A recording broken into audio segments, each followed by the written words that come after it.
Hello guys, welcome back to our channel Sahi reviews. तो जैसे ही series की स्टार्टिंग होती है, सीरीज़ का मेन कैरेक्टर सियोंग दिखाया जाता है। उसकी बेटी का बर्थडे होता है और उसके लिए उसकी मम्मी उसे थोड़े से पैसे देती है कि वो उसके बेटी को लेकर जाए और डिनर करके आए। पर सियोंग को वो पैसे कम पड़ते हैं, इसलिए वो अपनी मम्मी का एटीएम कार्ड चुरा लेता है और अपने एटीएम कार्ड में से सारे पैसे निकालकर हॉर्स राइडिंग के गेम पर लगा देता है। इस गेम में वो 4 मिलियन वोंग जीत जाता है। ये सारे पैसे उसने एक कंपनी के लोगों से उठाए वाले होते हैं और वो लोग अब उसके पीछे पड़ जाते हैं।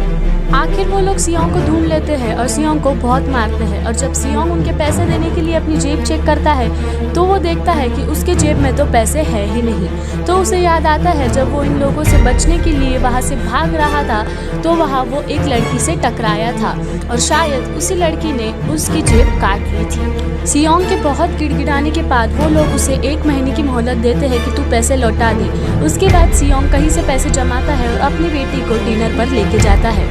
इसके बाद सियोंग जल्दी से स्टेशन पर जाता है और वो देखता है कि उसकी ट्रेन मिस हो गई। जब वो बेंच पर बैठ के अगली ट्रेन का इंतजार करता होता है तो वहाँ एक आदमी आता है जो कि पूरा ही सियोंग से अननोन होता है। वो आदमी सियोंग को कहता है कि मैं आपके साथ एक गेम खेलना चाहता हूँ। वो अननोन पर्सन उसे कहता है अगर तुम ये गेम जीत गए तो मैं तुम्हें 1 लाख वॉन दूंगा। सियोंग इतने पैसे देखकर बहुत मार खाता है और आखिरकार वो गेम जीत जाता है। उसके बाद वो आदमी उसे एक कार्ड देता है और कहता है कि अगर ऐसे ही पैसे कमाने हैं तो मुझे इस कार्ड पर कांटेक्ट करना। उसके बाद सियोंग अपने घर जाता है और उसकी माँ उसे कहती है कि अगले साल तुम्हारी बेटी उसके स्टेप फादर के साथ रहने जा रही है। तो यहाँ हमें पता चलता है कि सियोंग का डिवोर्स भी हो चुका है और उसके बीवी ने दूसरी शादी कर ली है। सियोंग अपनी बीवी से नाराज था पर उसको ये कभी नहीं लगा कि उसकी बेटी उससे दूर चली चाहिए। वो अपनी बेटी से बहुत प्यार करता था। सियोंग अब पैसे कमाने के लिए उस कार्ड पर फोन करता है। वहाँ उसे एक गाड़ी लेने की आती है। उस गाड़ी में उसके सिवाय और बहुत लोग होते हैं। उन सबको बेहोश किया जाता है और जब उन सब की आंखें खुलती है वो सब एक फैकल्टी में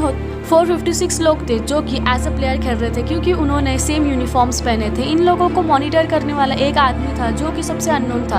अब इन सब के बीच भी की सिमिलरिटी ये है कि इन सब ने बहुत ज़्यादा कर्जे लिए हुए थे। फिर सियोंग वहाँ पे प्लेयर नंबर 1 से मिलता है जो कि एक बूढ़ा आदमी होता है और उसको ब्रेन ट्यूमर होता है। वो कहता है कि मैं तो ऐसे भी मरने वाला हूँ इसलिए मैं यहाँ पर आ गया। फिर वहाँ क्लब में 2 लोगों की फाइटिंग चालू हो जाती है। उस लड़की का नाम साई बियोक और उस लड़के का नाम जैंग होता है। अब सियोंग उस लड़की को देखकर तुरंत पहचान जाता है कि वो ही लड़की थी जिसने सियोंग की जेब काटी थी। जब सियोंग उसे कुछ बोलने के लिए आगे बढ़ता है तब वहाँ बहुत सारे गार्ड्स आ जाते हैं और वो सब गार्ड्स उन सब प्लेयर्स को बोलते हैं कि अब तुम लोगों को टोटल 6 गेम्स खेलनी पड़ेगी और वो कहते हैं कि इस गेम में जो जीतेगा वो बहुत पैसे कमाएगा। फिर वो सबसे अब एक कॉन्ट्रैक्ट पर साइन लेते हैं और गेम्स के 3 रूल बताते हैं। पहला कि कोई भी ये गेम अपनी मर्जी से छोड़कर नहीं जा सकता। अगर कोई ये गेम छोड़ता है तो उसे एलिमिनेट किया जाएगा और एलिमिनेट का मतलब क्या है ये तो हम आगे ही समझेंगे। और थर्ड रूल ऐसा कि अगर मेजॉरिटी चाहती है ये गेम ना खेले तो ये गेम सब लोग छोड़ सकते हैं। जब वो सब खेलने के लिए ग्राउंड पर जाते हैं तो सियोंग वहाँ अपने क्लासमेट सैंग वू को मिलता है जो कि एक बहुत बड़ा बिजनेसमैन होता है।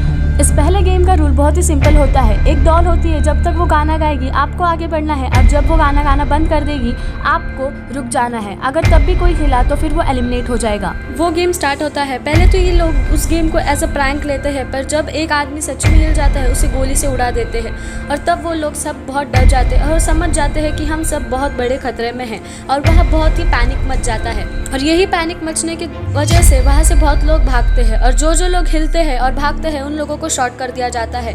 पर जो लोग सर्वाइव वो लोग ये गेम जीत जाते हैं और जो लोग मर जाते हैं उन सब की डेड बॉडीज अब वहाँ से ली जाई जाती है। और अब 456 प्लेयर्स में से सिर्फ 255 प्लेयर्स रह जाते हैं और अब ये सब प्लेयर्स इतने डर जाते हैं कि ये सब कोई भी गेम नहीं खेलना चाहते थे। पर जैसे कि गेम का रूल था कि कोई भी गेम छोड़ नहीं सकता और अगर एलिमिनेट करना चाहे तो उसे उड़ा दिया जाएगा। तो वो सिक्योरिटी वाले उनको बोलते हैं कि ठीक है चलिए वोटिंग कर सकते हैं और वोटिंग करने से पहले उनको प्राइस मनी दिखाया जाता है और कहते हैं कि जो भी ये जीतेगा उसे इतने पैसे मिलेंगे और अगर आप सब ने ये गेम छोड़ दिया तो जो भी प्लेयर्स मर चुके हैं उनके फैमिलीज को हम ये पैसे डोनेट कर देंगे। ये टोटल 45 बिलियन रुपीस होते हैं दोस्त। पर लोगों को अपनी जान प्यारी होती है और मेजॉरिटी ऑफ द लोग मना कर देते हैं ये गेम खेलने से और इसलिए ये गेम को यही रोक दिया जाता है और उन सबको अपने अपने घर छोड़ दिया जाता है।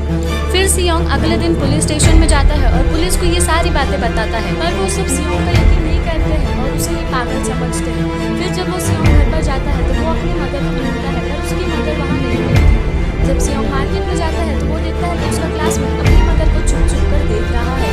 तब अपसेट सैंग वू सियोंग को कहते हैं कि मेरे ऊपर 6 बिलियन का कर्जा है।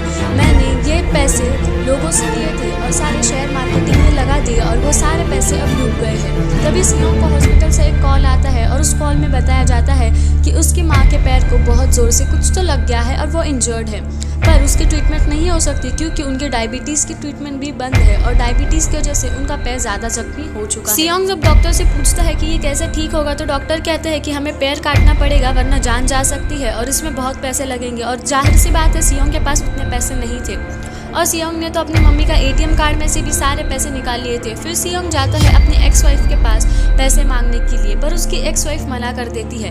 पर जब उसके एक्स वाइफ के पति घर पर आते हैं तो वो उसके पति को बताती है कि सियोंग आया था पैसे मांगने के लिए। फिर उसका पति जाता है और सियोंग को कुछ पैसों की मदद करता है।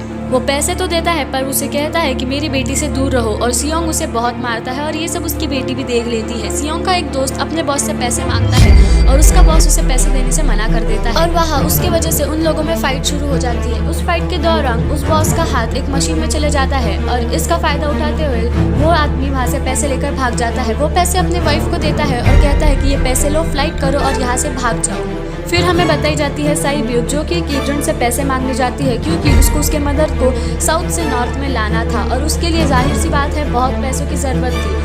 यहाँ साई ब्यूक वही लड़की है जिसने कि सियोंग की जेब काटी थी। साई ब्यूक का एक छोटा भाई भी होता है जिससे उसने प्रॉमिस किया होता है कि वो मम्मी को यहाँ ज़रूर लाएगी।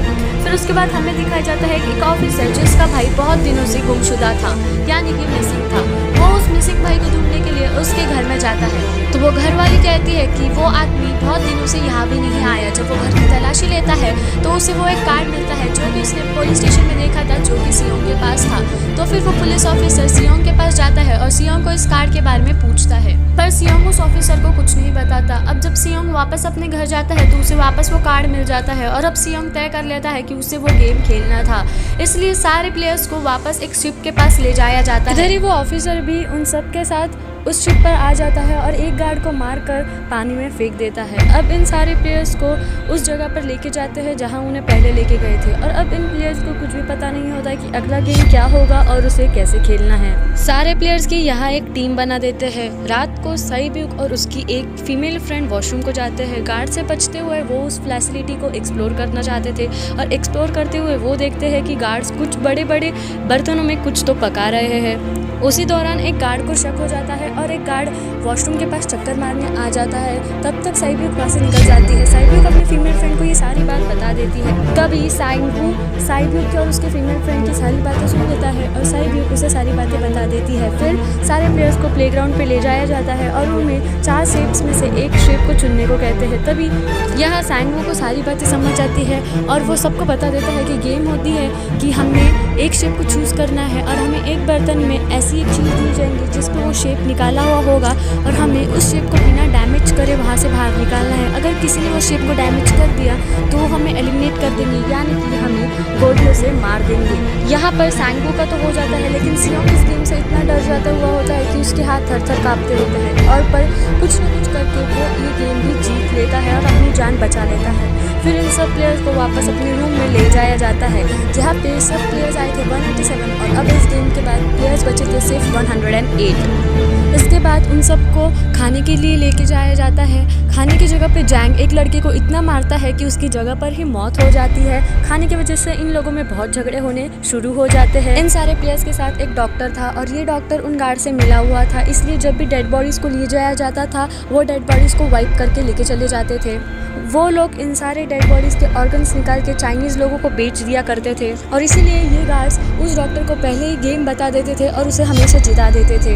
ये सारा गेम फ्रंट मैन से छुपकर हो रहा था, इसीलिए वहाँ पे कैमरा के दौरान भी एक गार्ड ही उस कैमरे को नोटिफाई करके बैठे हुआ होता था। यहाँ पर एक गार्ड डॉक्टर को बताता है कि आज हमने सारे प्लेयर्स को खाना कम दिया है जिससे कि सारे प्लेयर्स वीक हो जाएंगे और जो कि वीक हो जाएंगे वो इस गेम में सर्वाइव नहीं कर पाएंगे और आपस में ही झगड़े करने शुरू कर देंगे। अब यहाँ एक गार्ड डॉक्टर को अगला गेम बता देते हैं और बता देते हैं कि अगले 30 मिनट में वहाँ की लाइट्स ऑफ होने वाली थी। सांगवू ये सोचता है कि सियोंग की टीम कुछ ना कुछ गड़बड़ ज़रूर करेगी, इसलिए वो सियोंग की टीम को बुलाता है और कहता है कि प्लीज़ आप सब रिलैक्स रहिए। फिर यहाँ ये डॉक्टर आते हैं और जैंग की टीम से मिल जाते हैं और उनको कहते हैं कि अगला गेम ये होने वाला है और अगले 30 मिनट में लाइट जाने वाली है। फिर वहाँ अगले 30 मिनट में लाइट चले जाती है। यहाँ जैंग और उसकी टीम मिलकर अगली टीम वालों को मारना शुरू कर देते हैं और एक लड़की को मार देते हैं। उसके बाद वो सांग-वू को भी मारना शुरू करते हैं। तभी वहाँ सियोंग आके उसकी जान बचा लेता है। फिर वहाँ गार्ड्स आके उन सब पे फायरिंग शुरू कर देते हैं और अब कुल बचे थे सिर्फ 80 लोग। अब इन सबको थर्ड गेम के लिए ले जाया जाता है, जहाँ पे उन सब की टीम 10-10 लोगों की बनाई जाती है और अब वो सब सारे लोग उसी तरह 10-10 की टीम बना लेते हैं। जैंग को पता होता है कि अगला गेम क्या होने वाला है, इसलिए जैंग अपनी टीम में सिर्फ बड़े बड़े और ताकतवर आदमियों को रखते हैं और सांग-वू के फीमेल फ्रेंड को नहीं। यहाँ पे सियोंग की टीम में एक मेंबर कम रहता है, इसलिए उसके टीम में उसे सांग-वू की उस फीमेल फ्रेंड को रखना पड़ता है। उसके बाद उन सबको लाया जाता है उस जगह पे जहाँ पे कि गेम की शुरुआत होने वाली थी। अब होता है गेम टग ऑफ वॉर। इस टग ऑफ वॉर में जैंग की टीम तो जल्दी से जल्दी जीत जाती है और एक टीम को दूसरी टीम को नीचे गिराना हुआ होता है। और उसी दौरान सांग-वू के टीम में जो कि बूढ़ा आदमी होता है वो उन सबको कहता है कि मैंने अपने ज़िंदगी में बहुत सारी टग ऑफ वॉर्स खेली है और वो उन सबको गाइड करता है कि ये टग ऑफ वॉर कैसी खेलनी है और वो सारे लोग कुछ ना कुछ करके ये गेम जीत ही जाते हैं। अब उन्हें ये बताया जाता है कि अगले 30 मिनट में फिर से लाइट ऑफ होने वाली है। सांग-वू सबको कह देता है कि सावधान रहना, हम सब यहाँ पहरा देंगे। अब जैंग को ये फिक्र होती है कि मेरे टीम में तो सारे 4 लाख लोग हैं और ये सारे मिलकर कहीं मुझे ही साइड ना कर दे। और यहाँ सारे गार्ड्स मिलकर डेड बॉडीज़ के ऑर्गन्स निकाल रहे थे जो कि डिलीवर करने जाना था। ये सारे गार्ड्स मिलकर एक डेड बॉडी पर हंस रहे थे जिसकी कि एक किडनी थी और उसे ज़ॉम्बी कह रहे थे। जिन गार्ड्स को ये डेड बॉडीज़ के ऑर्गन्स डिलीवर करने थे वो गार्ड थे गार्ड नंबर 28 और गार्ड नंबर 29। और ये गार्ड नंबर 29 कोई और नहीं, वही एक ऑफिसर था जो कि पुलिस वाला था। और उस ऑफिसर को शक आता है कि कहीं ना कहीं ये मेरे भाई के बारे में बात कर रहे हैं, क्योंकि मेरे भाई की भी एक ही किडनी थी। जब गार्ड नंबर 28 और गार्ड नंबर 29 उस ऑर्गन को डिलीवर करने जाते हैं तो वो सुरंग में बॉम्ब लगा हुआ होता है और गार्ड नंबर 29 को कहता है कि जब भी हम ये सब जहान छोड़ के चले जाएंगे हम इस जगह को ब्लास्ट कर देंगे। उसके बाद वो ऑफिसर उस गार्ड नंबर 28 से बहुत सारी बातें पूछने लगता है और गार्ड नंबर 28 को शक हो जाता है कि ये ऑफिसर है और हमारे गार्ड मेंबर नहीं। तो फिर वो गार्ड कहता है कि अपना मास्क उतारो और मुझे अपना फेस दिखाओ। तभी वो अपना फेस उसे दिखा देता है और उसको गन पॉइंट कर देता है और उससे उस एक किडनी वाले आदमी की सारी बातें पूछने लग जाता है। तब गार्ड नंबर 28 उससे कहता है कि वो तो एक लड़की थी, तुम मेन रूम में जाके सारे लोगों की इन्फॉर्मेशन निकाल सकते हो क्योंकि वहाँ पे सारे लोगों का डाटा स्टोर किया हुआ होता है। ये सारी बात जानने के बाद वो ऑफिसर उस गार्ड को शॉट कर देता है और नदी में फेंक देता है। यहाँ पर डॉक्टर उन गार्ड से पूछते हुए होते हैं कि अगला गेम क्या है, मुझे पहले ही बता दो। पर यहाँ पर अगले गेम के बारे में उन गार्ड्स को ही कुछ पता नहीं होता है और उन दोनों में खूब लड़ाई होनी शुरू हो जाती है। वो डॉक्टर उस गार्ड को कैसे तैसे करके वहाँ से भाग जाता है पर दूसरा गार्ड उसके पीछे जाता है। अब ये दोनों प्लेग्राउंड में पहुँच जाते हैं। वहाँ पर वो गार्ड उसे पहला फुसला कर उसे मार जाता है कि उतने में वहाँ पर फ्रंट मैन यानी कि मेन मैन आकर उस डॉक्टर और उस गार्ड दोनों लोगों को मार देता है और फिर इन दोनों की बॉडीज जहाँ पर डाली जाती है वहाँ उन्हें गार्ड नंबर 28 की भी डेड बॉडी मिलती है। अब इन लोगों को समझ जाता है कि फैसिलिटी में कोई तो घुस गया है और इधर ऑफिसर मेन रूम में घुस जाते हैं और जब वो मेन रूम में घुसते हैं तो वहाँ पे उन्हें डाटा दिखता है। वो डाटा जब वो चेक करते हैं तो उन्हें एक फाइल में सारे विनर्स के नाम पता चलते हैं। उस विनर्स में उसका भाई का भी नाम रहता है तो उसे पता चलता है कि मेरा भाई भी कभी विनर था। अब इन सारे प्लेयर्स को अगले गेम के लिए ले जाया जाता है और इन सबको कह दिया जाता है कि अपना एक पार्टनर चूज करे और वो सब वैसा ही करते हैं। पर लेकिन साइबियो के फीमेल फ्रेंड को कोई अपना पार्टनर चूज ही नहीं कर रहा होता है। फिर इन सारे लोगों को 10-10 मार्बल्स दिए जाते हैं और इन 10-10 मार्बल्स का गेम ऐसा होता है कि 2 प्लेयर्स होंगे और जिसके पास ये मार्बल्स बिना जोर ज़बरदस्ती के आएगा वो प्लेयर जीत जाएगा और जिसके पास एक भी मार्बल नहीं रहेगा वो प्लेयर मर जाएगा। फिर सांग-वू और सियोंग का फ्रेंड ऑड इवन का गेम खेलते हैं। वो ऑड इवन से ये तय करते हैं कि किसके पास कितने मार्बल्स होंगी। तो ये गेम के दौरान सियोंग का फ्रेंड सारे मार्बल जीत जाता है और सांग-वू के पास सिर्फ एक मार्बल होता है। अब सांग-वू समझ जाता है कि अब वो ये गेम हारने वाला है तो वो अपनी बातों में सियोंग के फ्रेंड को बहला फुसला कर उसे ये जताता है कि जो भी प्लेयर हारेगा उसकी अलग मैच होने वाली है और उसे फिर से जिताया जाएगा और उसके सारे मार्बल्स चुपके से अपने पास ले लेता है और उस गार्ड को जाकर दे देता है। और सियोंग का फ्रेंड जब अपने मार्बल्स चेक करता है तो उसे पता चलता है कि वो मार्बल्स नहीं पत्थर थे। यहाँ पर प्लेयर नंबर 1 यानी कि वो बूढ़ा आदमी इधर उधर भटक रहा होता है क्योंकि उसे ये गेम नहीं खेलना। सियोंग उसे कैसे तैसे मना लेता है ये गेम खेलने के लिए और वो दोनों भी इवन ऑड का गेम खेलते हैं। जब वो दोनों इवन ऑड का गेम खेलते हैं तो वो बूढ़ा आदमी सियोंग के सारे मार्बल्स जीत लेता है। पर जब एक मार्बल सियोंग के पास बाकी रहता है तो बूढ़ा आदमी भूल जाता है कि उसने इवन चूज़ किया था और या ऑड। तो यहाँ पर सियोंग अपने चालाकी से उस बूढ़े आदमी के सारे मार्बल्स ले लेता है, और वो बूढ़ा आदमी भी इतना चालाक होता है कि वो अपने पास एक मार्बल ऑलरेडी रखता है और वो भटकने के लिए फिर से चले जाता है। तो सियोंग उसे बहुत मनाता है और उसे कहता है कि प्लीज़ मेरे साथ और एक गेम खेलो ना। तो उससे वो बूढ़ा आदमी कहता है कि तुमने चालाकी से और धोखे से मुझसे मेरे सारे मार्बल्स ले लिए। वो बूढ़ा आदमी उसे कहता है कि मुझे सब पता था, मैं तो सिर्फ पागल बनने का नाटक कर रहा था। ये सब सुनकर सियोंग बहुत रोने लग जाता है और उसे अपने सारे मार्बल्स दे देता है। यहाँ पर साइब्यूक और उसकी फीमेल फ्रेंड भी ये गेम खेलना चाहते थे। वो ये गेम ऐसा डिसाइड करते हैं कि दीवार के सबसे नज़दीक जो भी मार्बल फेंकेगा उसका वो मार्बल हो जाएगा।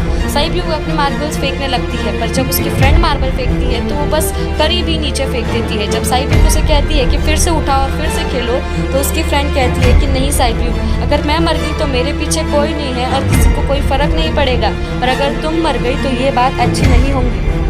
तुम्हारे पीछे तो तुम्हारा भाई भी है जो कि तुम्हारा वेट कर रहा है। और इसी दौरान साइब्यूक की उस फीमेल फ्रेंड को मार दिया जाता है। उन सारी डेड बॉडीज़ को वहाँ से ले जाया जाता है और ये सारे प्लेयर्स अपने उस रूम में फिर से आ जाते हैं और वो देखते हैं कि साइब्यूक की वो फीमेल फ्रेंड तो अभी भी जिंदा है और बड़ी आराम से उस रूम में बैठी हुई है।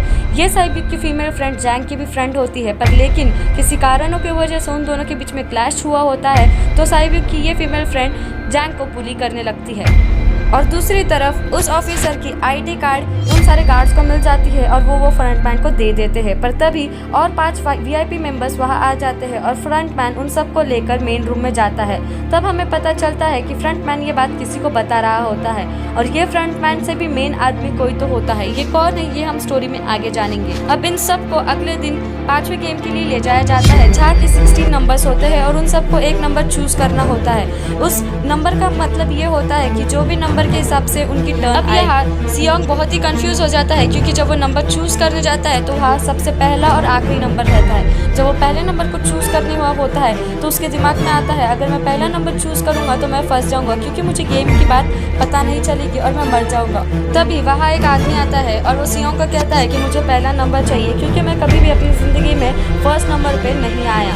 और फिर उसके बाद उन सबको गेमिंग रूम में ले जाया जाता है। कुछ ऐसा होता है कि उन्हें दिए हुए टाइम में ब्रिज को क्रॉस करना होता है और इस ब्रिज पर 2 ग्लासेस होते हैं। एक होता है नॉर्मल ग्लास और दूसरा होता है टेम्पर्ड ग्लास। नॉर्मल ग्लास पे अगर आप पाँव रखेंगे तो वो जरूर टूट जाएगा और आप मर जाओगे। ऐसे करके एक एक प्लेयर्स मरने लगते हैं और अब बारी आती है जैंग की। अब जैंग को एक ब्रिज चूज करना हुआ होता है और जैंग आगे ही नहीं बढ़ रहा होता है। तभी जैंग की वो फीमेल फ्रेंड वहाँ आती है जिसने कि उसे बुली किया था और वो कहती है कि जिस दिन तुमने मुझे धोखा दिया समझ लो मैंने उस दिन तुम्हें मार दिया। फीमेल फ्रेंड जैंग को पकड़ती है और वहाँ से कूद जाती है और उसी दौरान उन दोनों की मौत हो जाती है। इसके बाद वहाँ पर एक आदमी ग्लास की कंपनी में काम करता रहता है और उसे पता रहता है कि कौन सा टेम्पर्ड ग्लास है और कौन सा सादा। ये बात फ्रंटमैन को पता चलती है और वो वहाँ के लाइट्स ऑफ कर देता है।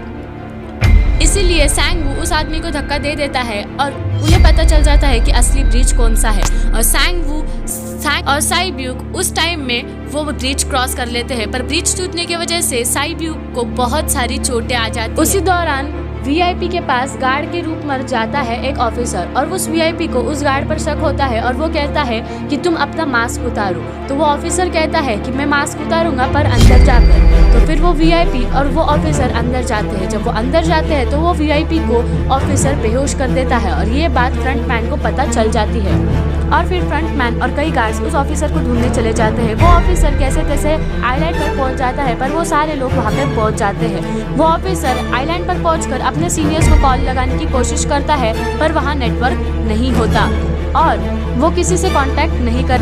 तभी वहाँ सारे फ्रंटमैन और उसके गार्ड्स आ जाते हैं पर ऑफिसर उस फ्रंटमैन को शॉट कर देता है और जब वो फ्रंटमैन अपना मास्क उतारता है तो उसे पता चलता है वो फ्रंटमैन कोई और नहीं उसका खुद का भाई था और वो फ्रंटमैन गुस्से में आकर ऑफिसर पर गोली चला देता है। साइब्यूक बहुत ही ज़्यादा इंजर्ड थी क्योंकि उसके बॉडी में कांच घुस गए थे। अब इन तीनों प्लेयर्स को डिनर के लिए ले जाया जाता है और इन तीनों के पास एक एक नाइफ दे दी जाती है क्योंकि रात में ये तीनों एक दूसरे को मार सकते हैं। अब यहाँ पर सैंग जियोंग आके सैंगवू को कहता है कि टेंशन मत लो, तुम इंजर्ड हो, मैं तुम्हारे साथ हूँ, हम दोनों मिलकर सैंगवू को मार देंगे और पैसा आधा आधा बांट लेंगे। तो सैंगवू उसे कहती है कि मैं अपने छोटे भाई को ऑर्फनेज में छोड़ के आई हूँ और अगर हम दोनों में से कोई भी एक मर जाए तो वो हमारी फैमिलीज को संभाल लेगा। साइब्यूक की हालत बहुत ही ज़्यादा खराब थी, इसलिए सियोंग किसी की हेल्प लेने जाता है, पर जब तक वो वापस आता है सैंगवू साइब्यूक को मार चुका होता है। अब लास्ट के गेम में सिर्फ सैंग जियांग और सैंगवू बचते हैं और ये गेम होता है मार दो या मर, और इस गेम का नाम होता है स्क्विड गेम। अब वो दोनों ग्राउंड पर आ जाते हैं और उनकी दोनों के बीच में एक तगड़ी मैच होने स्टार्ट हो जाती है, पर सैंगवू की हालत खराब हो जाती है। तो सैंग जियांग कहता है कि मुझे ये गेम नहीं खेलना,